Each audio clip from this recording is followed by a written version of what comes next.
I've pretty much fired my grocery store.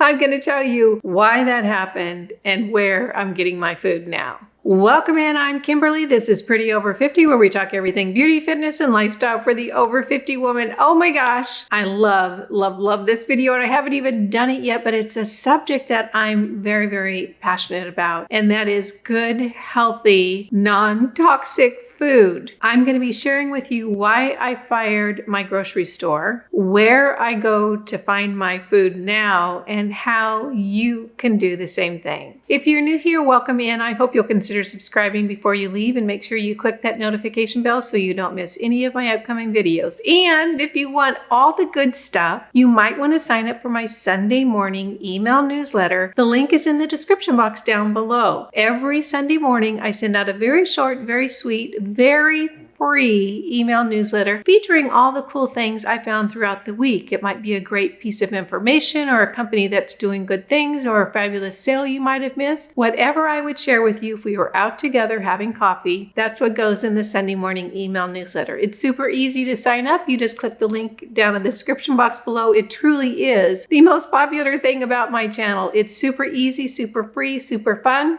I think you're going to love it. A little bit ago, I did a post on Instagram, and I'll go ahead and put it up here. I had gone to the grocery store, and mind you, I buy or was buying so very little from the grocery store because I had found healthier, more clean sources for my foods in other places. But there was still a few things that I would get fairly regularly from the grocery store. One of them was organic fruit. I like to have a little bowl, maybe a medium-sized bowl of organic fruit in the evening. It's kind of like my little treat. And I would get that fruit from my local Publix grocery store. Well, when I was in there a few weeks ago, by the time you see this, I bought some organic strawberries. They were extraordinarily gorgeous. I mean, they were huge, they were red, they were stunning. When I got them home and I was going to make a little bowl of berries, I sliced one of the strawberries open and was horrified at what I saw. The entire strawberry on the interior was white. The only thing red was the very, very small area around the exterior of that strawberry. Not only was that concerning to me, but that interior of the strawberry was spongy. It wasn't even like a natural fruit. Now, before you start telling me that that's what strawberries look like, no, they don't.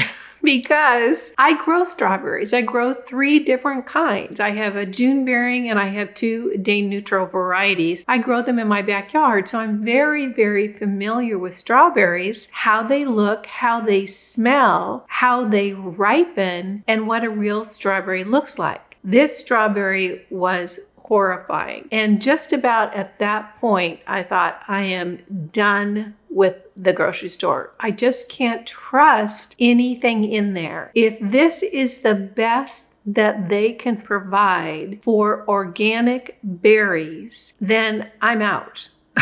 That's it for me. And I'll tell you what, I had been looking at the grocery store as enemy territory for quite a while because, in my opinion, based on what I've learned about nutrition and healthful eating and nutrient-dense clean food, there's not much of that in the grocery store. It is mostly highly processed, chemically laden, nutrient-lacking filler that they put in packages and they call it food. So I had really been backpedaling away from traditional grocery stores for a while and sourcing my food from other places. But this experience just sent me over the edge. Now, the response to that post was interesting. A lot of people talked about a process that includes a gas. And what they do is they pick the strawberries very unripe or not red, yet they're still white. And then they gas them, which creates that red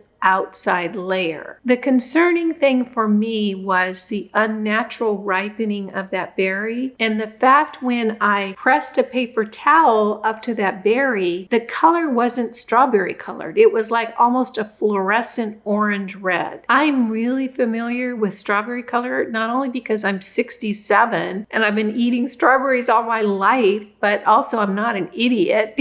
I know what strawberry juice looks like. So this was really disturbing to me. And at that point, I just thought, no more. Well, since I posted that on Instagram, and I'll link it down below, you can go ahead and look at it if you'd like. I had a lot of people say, oh, she's unhinged. Oh, she goes off on tangents, yada, yada, yada. But in the meantime, what I have found out is this is kind of a systemic issue, and there's a lot of weird things happening with fruit, particularly that gassing technique, which I am not familiar with and I haven't researched, so I really can't speak to it. It doesn't sound like what I would consider an organic piece of fruit. If there's one of you that knows that process or understands it or how it affects the berries and the human body, put it in the comment section down below so we can learn from you. Anywho, I did get super disappointed that my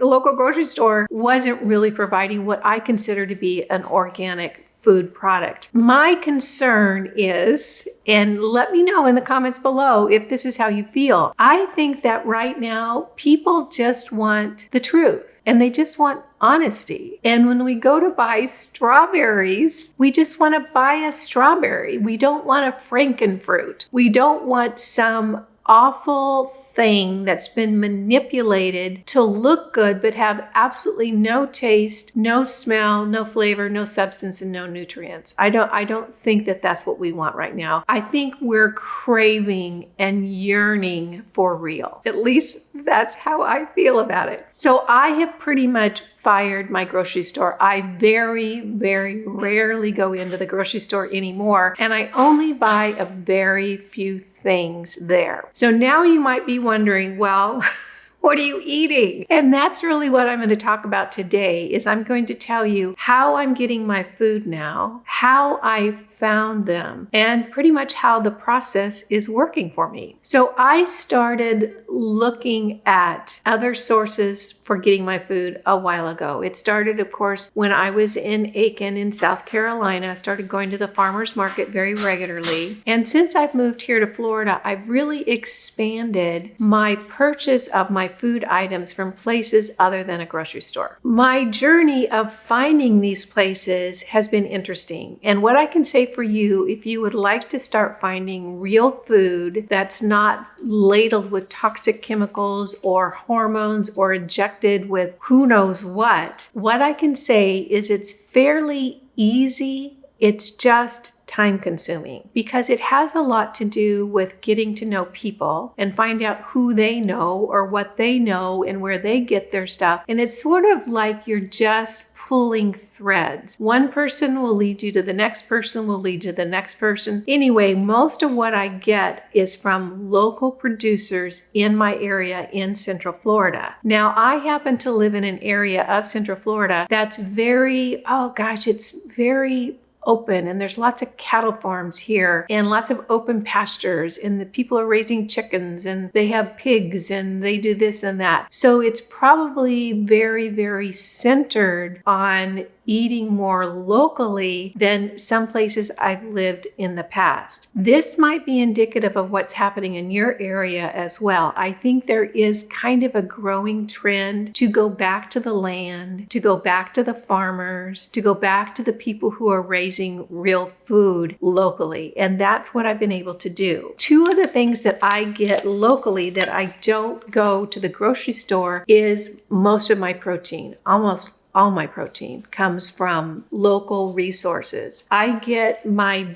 beef from a local meat producer, and they work with farms that grass feed and grass finish their cattle. No hormones, no vaccines, none of that stuff. It's clean, healthy meat. And so what I will do is I will go onto their website, and it just is like, it takes me about 25 minutes to get there from my house. I'll go onto their website. It's called Florida Fresh Meats. And I'll have all of this listed down below. If you live in my area, they might be good resources for you. If you don't live in my area, this will give you a good idea of what it's like to buy more direct from the producers. So this place is called Florida Fresh. They're about 25 minutes from me. And what I do is I go onto their website and I place my order. And I try to order like a month's worth of meat at a time. So I'll just go out there once a month and they'll fill my order, and then they send me a little text message when my order is ready. And I go out there and they show me everything in my order to make sure everything is there. And then I pay them and I go home. Stuff it in the freezer. This meat is so good. And I told a girlfriend, I said, I can't remember every steak I've had in my lifetime, but I'll tell you what, I can't remember better steaks than these. It's absolutely fabulous meat. So this is a New York strip steak. I get ribeyes, I get filet mignons, and I get New Yorks from them. They have a lot of other things like sausages, and I think they have chicken and they have pork, but pretty much those three cuts are what I get from them. In addition, up in Ocala, which is about maybe 30-40 minutes from me, is a place called Red Acre Farm, and they do chicken. They have pasture-raised chickens, which means they're not in a factory coop. They're not all stuck together. They're out on the grass, eating bugs, eating, things in nature. They don't use hormones in their meat. They will package it up. And again, you place the order on the website. He lets you know when it's ready. And the last time I went there, I drove up to the address and there was a little cooler behind the brick mailbox stand. And my chicken was in there, and I just left the cash in the cooler, took my chicken and went home and stuffed it in the freezer. It really is fun buying locally because it just, to me, it just feels better. It feels more real, feels more honest. So that's where I get my local meat. Now, produce was a different story for me. I was trying to get produce from the grocery store, but to be honest with you, right now, I just really don't even trust them. Organic has been bastardized to where the companies are able to put a lot of things on the fruits and vegetables that I probably don't want in my system. So I really was looking around for a place to get organic produce. Well, lucky for me, I found a local place, and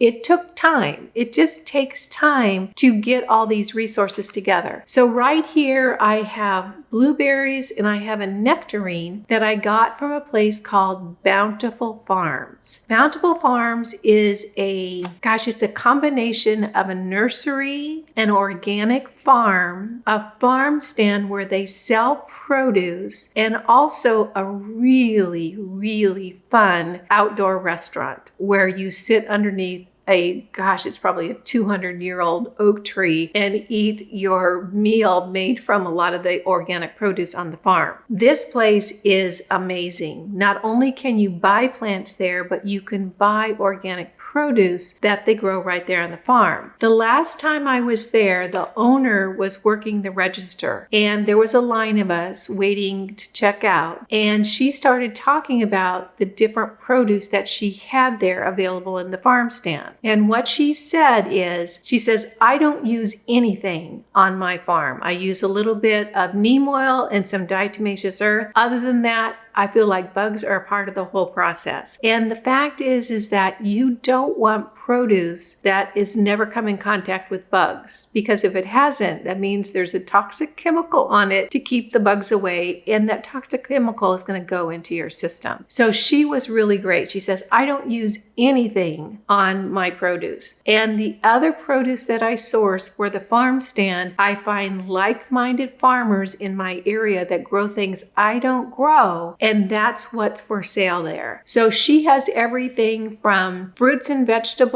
to eggs to canned goods or preserved goods like jellies and honeys. She also has a resource for sourdough bread, a gal that makes sourdough bread. So that's where I go to get my bread when I'm going to be using bread in my meal plan for the next few days. There's also raw dairy there, and you can order the raw dairy from the website. It's all listed in the little farm stand, and then you go in and pick it up. So I was able to find fruit there, which was my big concern. I wanted organic fruit. I have blueberries and a nectarine, and what my plan is I'm going to start getting my fruit from her for my fruit in the evenings. It's going to change throughout the year because, of course, what we can harvest is different throughout the year, but I'm going to work with what is available, and that just feels better to me than buying toxic chemical covered fruit that the company is really not being honest about. So that's been a great resource. Another place that I have found that I really love is a company. I'll call them a farm, but they have a little group of people. I think there's 3 of them together that deliver the farm products. And that's where I get my dairy products, a lot of them. So this is grass-fed, grass-finished butter. And there's no chemicals in this, no preservatives, nothing. And I get a couple of pints of these every time I go up. And I also get my heavy cream from them that I use in my coffee. I don't have any right now, but it comes in this same type of container. So what you do with that company is you place the order on the website. There's a deadline, I think, of Saturday night at midnight, and then you pick it up the following Thursday in the Cracker Barrel parking lot up in Ocala. So it's so funny. I get in my little car on Thursday mornings and drive up to Ocala and pick up my dairy. I do try to get enough, so I really only have to go up there maybe every 3 weeks to pick it up. With the heavy cream, I'll use the pint that I get, and then I'll put a pint in the freezer. Now, when I pull that frozen pint out to use it in my coffee, it doesn't have that same creamy texture as the first pint did that wasn't frozen. But once it melts into the coffee, it's just fine and it's perfect. And I would rather have that than to have a pasteurized version that is full of chemicals and hormones and who knows what else. I like the fact that this is very clean, made by people who are passionate about it, that believe in good food. So that's how I get my dairy. Here's another thing I want to show you. These are eggs, and this is a funny story. I was at a local owned nursery that's just a kick. I think it's called Cottage Garden, and it's near me. And it is just a hoot. If you live in this area, you've got to go there. I mean, they have so much stuff in that nursery. It's amazing to me. I don't know how they keep track of the inventory. However, when I was there, a few months back, as I walked in, I noticed one of those little refrigerators tucked in under a counter, and inside that refrigerator were cartons of eggs. And I said to the owner, I said, "What are these?" And he goes, "They're eggs. They are $3 a dozen."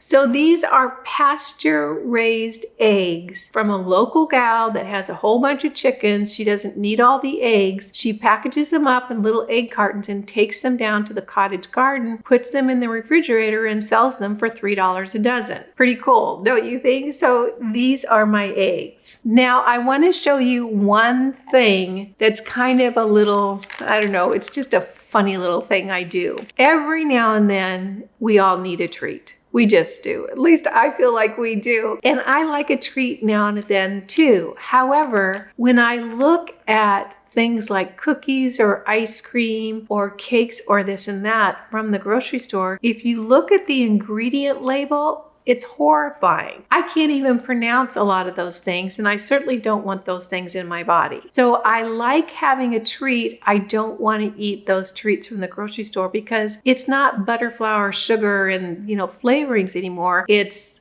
all kinds of chemicals and preservatives and stuff that I don't want. So what I do, and you guys are going to laugh at that, I make a batch of cookies for myself. And I bought organic flour, I bought organic sugar, I use my pasture-raised butter, I get organic vanilla beans, and I use eggs from the pasture-raised eggs lady, and I make little treats for myself, and then I freeze them, and every now and again I will pull out a cookie, let it thaw out, and enjoy it. It's delicious, and I know there's nothing in it that's toxic to me. Clearly, the sugar and the flour are not the best, but I eat so clean all the time that having a little treat is not a big deal. So this is how I am feeding myself these days. I love it. I just cannot even imagine what would have to happen for me to go back to the grocery store. I just don't feel like it's the kind of food that's really healthy for us. I don't think it's good for our bodies. I think it's more to do with profit and bottom line for a bunch of corporations than nutritionally feeding a population. So that's just my opinion. Now you might be saying, okay, Kimberly, you found all these cool resources. You live in this area of Florida. What about my area? What I want to go over now is how can you find this in your own town? How can you make this a reality for you? And what I can say is it's really doable. It just seems to take some time. I've been in Florida, oh gosh, probably 14 months now. And I haven't been totally focusing on this, but it's always been something I was interested in, finding good resources for good, healthy food. So if I was to move to a new town or a new city, here's where I would start looking for my resources. The first place I would go to is the farmer's market, and I would start chatting up all the farmers. Now, when you go to a farmer's market, you've got to be careful about what you believe about their produce. In other words, there are some vendors in some farmers markets that are not required to have grown what they're selling. Some of them will simply go to a produce outlet, pick up a bunch of boxes of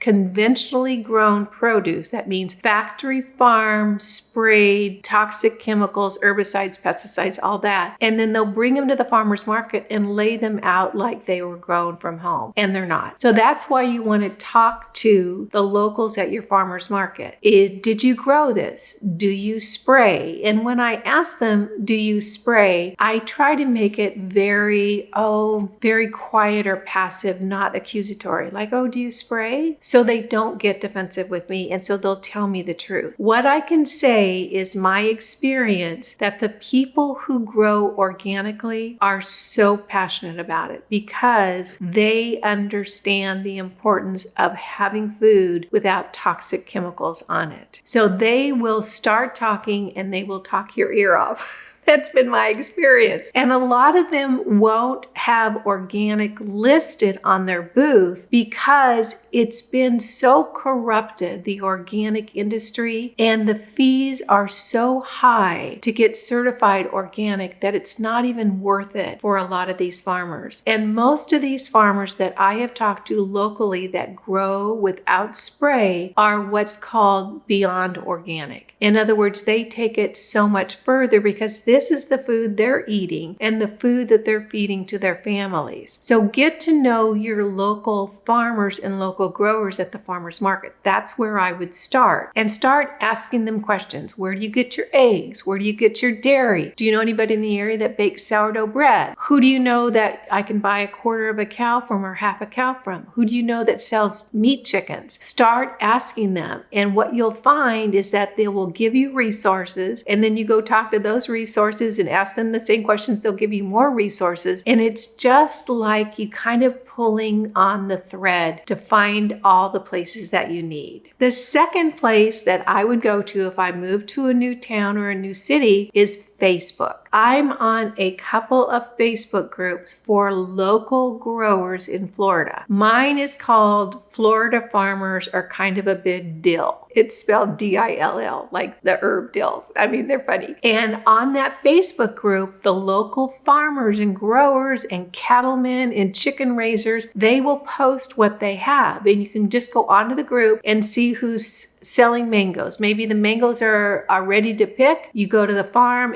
you pick mangoes, and then you pay the farmer and off you go, and you have beautiful non-sprayed mangoes. Now keep in mind, just because a grower is going to be on a Facebook group does not necessarily mean they don't spray. So I always say, are these organic or do you spray, to determine whether that's the kind of produce and fruit that I want. I had a wonderful experience, about a month ago now, where I found a peach grower who doesn't spray, and that's almost impossible to find a stone fruit that doesn't spray. And he opened up his farm for a weekend to pick organic peaches. I was the first one there on Saturday morning. I was so tickled, and I picked a whole boatload of peaches. I gifted some to a neighbor, I gifted some to another girlfriend, and then I kept the rest. I ate some fresh, and then I baked like a little cobbler with my organic flour and organic sugar, which was really, really good. So those are the kind of resources that you can find on Facebook, but keep in mind, you want to make sure that you ask the questions that are important to you. Do you spray? Do you use hormones on your cattle? How are your chickens raised? A lot of these people who are really growing super clean, super nutrient dense food are very, very proud of their practices, and they should be. They absolutely should be. So those are the kinds of places that you can go. In addition, there is a website called CSA. I think it's, I don't even remember what it stands for now. I will have all this linked in the description box down below. CSA is a website for local growers, local ranchers, local meat producers, and you can go onto that website, type in your zip code, and it will show you a lot of the farms in your area that are providing clean local produce. Now, I said clean, I probably shouldn't have. They're providing local produce. You need to establish if they're going to be non-sprayed or sprayed, whatever that you're comfortable with. So that's how I would start getting my resources together in order to fire the grocery store and start finding and consuming and supporting your local growers that are doing a really, really good job. One of the people that I follow in this whole, movement to get us clean food is a woman by the name of Catherine Austin Fitz. And she has a website called the Solari Report, and I'll have it listed down below. She is doing wonderful things for food and financial freedom here in the US. Brilliant woman. She recently published an article on the Solari Report talking about how we should shoot for the goal of spending 50% of our food budget on local farmers. That's wonderful, and I will link that article down below. I am a member of her Solari Report group, so I get more information that's just available on the website, but that website is